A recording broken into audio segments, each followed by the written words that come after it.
Salut tout le monde, c'est Tisma, j'espère que vous allez bien. On se retrouve aujourd'hui pour une nouvelle vidéo. Dans cette vidéo, ce sera une vidéo moins longue que d'habitude déjà parce qu'il n'y a pas de match à analyser, il n'y a pas eu trop de choses comme on est en trêve hivernale. Mais on parlera du mercato parce qu'il y a pas mal de choses qui sont arrivées ces derniers temps, qui font plaisir, d'autres qui font moins plaisir. Ensuite, on enchaînera avec des infos sur l'arbitrage, sur la Coupe de France, sur la vente des maillots, sur l'équipe type de la mi-saison. Pas mal de choses à dire quand même assez sympa. Donc juste avant de lancer la vidéo, les gars, je vous souhaite à tous, tous les guns qui regardent la vidéo et à tout le monde en général, de bonnes fêtes. Même si Noël est déjà passé, finissez bien cette période de fête avec le nouvel an, profitez, faites-vous plaisir les gars, et on va lancer pour la vidéo les gars, c'est parti. On commence donc direct avec le mercato, deux offres mercato assez importantes. La première concerne un joueur qu'on a envie de voir partir car il est nonchalant, car ça se voit qu'il n'aime pas le club, car il ne fait aucun effort pour être dans l'équipe, pour être dans le groupe et pour se donner à fond, alors que c'est un joueur qui a beaucoup de qualité. C'est Wilfried Zaha. Alors il faut savoir que le prêt à Galatasaray devrait finir la saison normalement, je dis bien normalement. Donc Galatasaray ne compte pas sur ce joueur, ne veut pas le rapatrier parce qu'il n'est pas bon dans la cohésion du groupe et ça on l'a vu, c'est pas ouf non plus du côté de l'Olympique Lyonnais.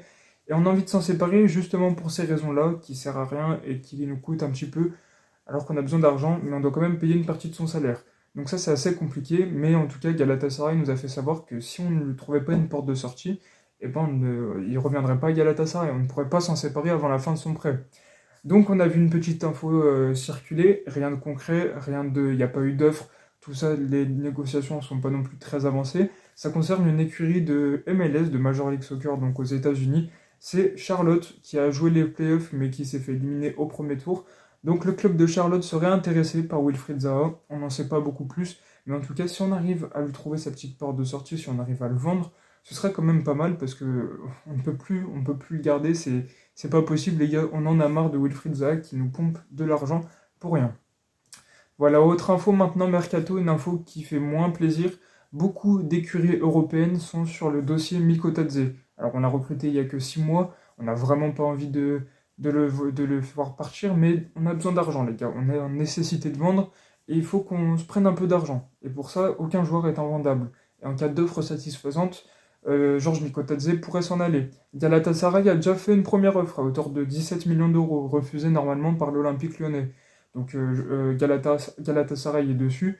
Le coach avait une interview, le coach du club turc avait une interview et a dit justement que c'est pas la priorité, Georges Mikotadze, mais que c'est un joueur qu'on suit avec beaucoup d'attention depuis 3 saisons et que si on pouvait le recruter, ce serait parfait. En gros, il a dit ça. Mais il faut savoir qu'il n'y a pas que le club turc qui est sur le dossier de notre international géorgien. Il y a aussi deux autres très gros clubs. Un en première ligue, c'est Everton, qui a envie de se reconstruire, qui a envie d'aller vers l'avant parce qu'ils ont passé des saisons assez compliquées ces derniers temps, Everton. Donc ils voudraient pourquoi pas se relancer et ça passerait par Georges Mikotadze. Encore une fois, pas d'offre concrète, contrairement à Galatasaray, mais on sait qu'ils sont sur le dossier. Et un autre club qui lui correspondrait plutôt bien, je pense, et qui a un bon club avec de bons standing, c'est Leverkusen. Il paraît qu'eux aussi sont sur le dossier de Mikotadze, mais encore une fois, comme Everton, rien de concret, pas d'offre, que des discussions, que des prises de température d'un des camps, d'un autre clan, enfin bref. Pour le moment, rien d'officiel et on espère que ce ne sera pas le cas. Parce que moi, c'est mon avis et je pense que c'est l'avis de beaucoup de Lyonnais. Beaucoup d'autres personnes doivent partir avant Georges Mikotadze qui représente l'avenir. Il commence à reprendre Il commence à reprendre confiance. Il va emmagasiner encore de plus en plus de temps de jeu. Il va sûrement finir la saison titulaire au détriment du général Lacazette, qui est un joueur exceptionnel, mais qui malheureusement commence à souffrir de son âge avancé. Mais en tout cas, on n'a pas envie de voir partir le roi Georges, qui est venu pour s'inscrire à Lyon. Je ne pense pas qu'il veuille partir, parce que il a dit, moi je veux gagner à Lyon, je veux m'inscrire dans mon club formateur, j'adore ce club et tout. Donc forcément, lui, je pense qu'il a envie de rester là. Mais est-ce que le club va le forcer ou non? Ça, on verra ce que ça donne. En tout cas, voilà pour les infos de Mercato. Dites-moi ce que vous en pensez en commentaire, parce que franchement, je serais ravi de savoir votre avis, même si je pense qu'on a à peu près tous le même avis. On veut voir Zaha partir et on veut voir Mikotadze rester, c'est pour les intérêts de notre club. Donc on va enchaîner maintenant avec pas mal de petites infos qui font plaisir. C'est parti pour la deuxième partie de la vidéo. On commence la deuxième partie de la vidéo avec le classement des ventes. Alors il faut savoir que l'Olympique Lyonnais a vendu plus de maillots que l'année passée. C'est sur l'année civile 2024. Malheureusement, aucun chiffre sont sortis, donc je peux pas vous dire les chiffres, c'est dommage. Mais en tout cas, un classement de flocage est sorti. Je vais vous le dévoiler maintenant. Alors le joueur qui a vendu le plus de maillots, ce n'est d'autre que Alexandre Lacazette. Qui d'autre pouvait vendre autant de maillots que notre général aimé par tous les Lyonnais, celui qui l'année dernière a permis et a été l'artisan principal de la remontée lyonnaise. Franchement, il a été exceptionnel. Ensuite, c'est Georges Mikotadze avec son flocage 69, les gars, l'enfant de l'Olympique Lyonnais qui rêvait de s'inscrire au club, mais qui a dû suivre un chemin différent pour aller à Metz. Mais finalement, il est revenu et il vend beaucoup de maillots, donc ça fait plaisir aussi. En 3, c'est Fofana. Fofana, un joueur merveilleux, notre petite pépite belge qui, dès qu'il a le ballon et sur chacune de ses prestations, fait battre le cœur de chaque Lyonnais. Oui, là, je suis un petit peu poétique, mais franchement, c'est un joueur formidable, Malik Fofana, et c'est normal qu'il vende autant de maillots.